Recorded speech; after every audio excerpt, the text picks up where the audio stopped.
Почитувани, ви посакувам Божи благослов. Интерес за окултизмот. Иако сега луѓето се окупирани околу оваа ситуација, околу вируси, околу епидемии, сепак човекот и понатаму го носи суеверието во себе, кое му е прилепено уште од кога почнал да се осознава самиот себе.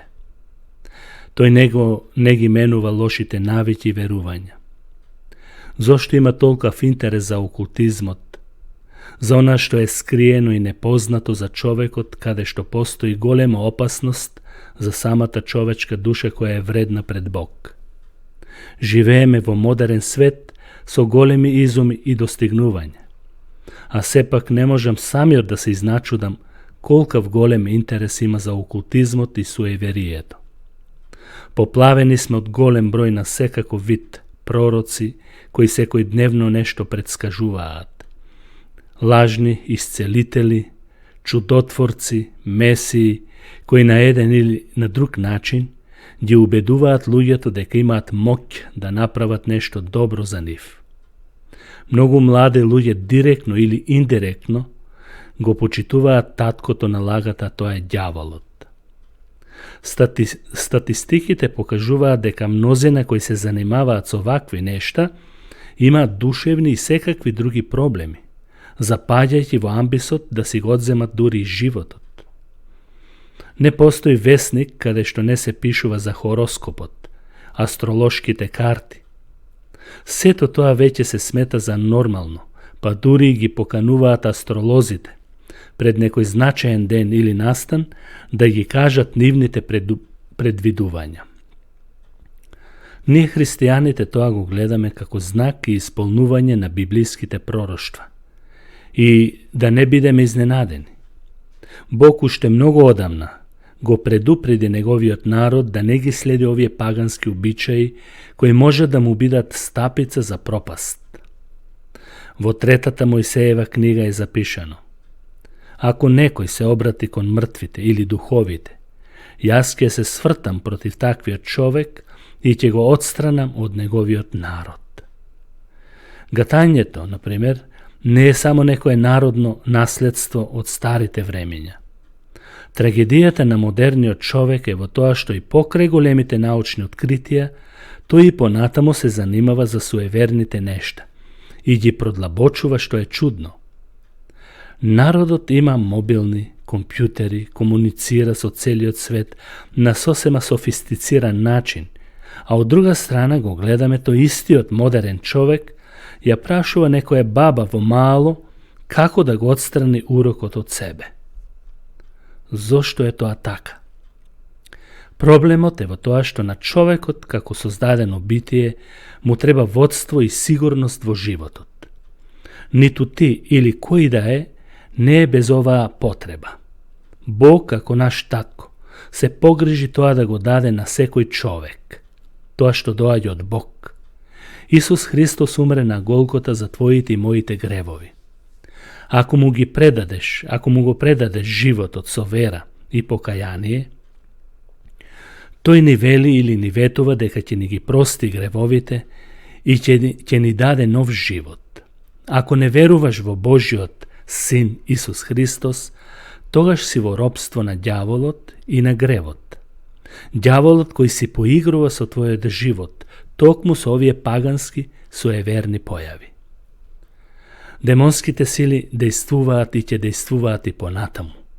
Само да немаш допир со вистината која се откри во личноста на Исус. Бог ни забранува да се занимаваме со овие појави и со тоа ја искажува неговата таткова грижа и заштита. Ако бараш услуга од гатач или спиритист, вражач, тие колку и да се модерни и да употребуваат фрази кои се прифатливи за модерниот човек, всушност го прашуваш самиот ѓавол, тој кој се крие зад сите овие суеверија и паганштини. Мнозина се измамени преку разни религиозни предмети во форма, запомнете, во форма на крстови, слики и секакви иконографии кои оддаваат впечаток на искрена побожност. Христос сите овие нешта тие кои се, односно Христос, сите тие кои се занимаваат со овие нешта, ги нарече волци во овчи кожи. Никаде во Библијата немаме потврда дека предметите треба да ни служат како средство за доближување до Бог.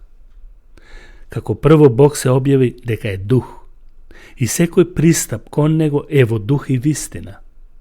Бог во 5-тата книга Мојсеева 18-тата глава вели да нема некој помеѓу вас кој ќе ги принесува своите деца низ оган, ни врачари, ни астролози, бајачи или сонувачи, спиритисти, повикувачи на мртви и ослободувачи од уроци, зашто сите овие нешта се грев пред Господ. Гледањето во дланка, например, гледањето во кафе, карти, телепатија, хипноза, астрологија, хороскоп и така натаму, сите овие и многу други нешта спаѓаат во тежок и гнасен грев, одвратен пред Господ. Сите овие нешта, макар и да се завиени во плашт на наука, демонските сили ќе ги одведат луѓето во вечна пропаст. Суеверните нешта ги контролира таткото на лагата, принцот на темнината. Например, тука спаѓа и бројот 13, детелината со 4 лисја, црни мачки, бел лук, црвен конец и што уште не. Тоа без сомнение е вратата на темнината. Хорор филмовите се многу популарни помеѓу младите. Книги за вампири, парапсихологија, медитација. А кој е крив за се ова? Стравот од утрешниот ден и гладта за смислата на животот. Мнозина се свртуваат камелеонски на старите вредности, барем да беа вредности. Ја воздигаат традицијата и религијата без трошка покаяние и промена на животот. Ако религијата не ти го менува животот, не те прави среќен, таа е погрешна религија. Сето тоа се смета за феномен и модерен тренд.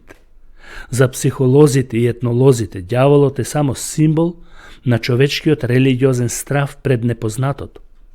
Тоа за нив е парадигма на зло и персонификација. Но мора на сите да ни биде јасно дека Библијата ѓаволот го представува како реална личност. Зло битие, кое се противи на Бог и дејствува скриено за да мами, за да лаже, манипулира. Но сепак, радосна вест. На крстот Исус го победи или порази ѓаволот, старата змија, и му е смачка главата. Многумина кои се занимавале со вакви нешта, Исус ги ослободи и ги спаси. Немој да ја плаќаш цената со тоа што ѓаволот ќе те вовлекува во неговите игри. Цената веќе е платена, Исус ја плати и нема потреба и ти да ја плаќаш со тоа што ќе се обидуваш на друг начин надвор од Исус да се спасуваш од некои проклетства. Твојата душа вреди повеќе од било што на овој свет. Таа му припаѓа само на Бог, затоа што е создаден од Бог и на никој друг.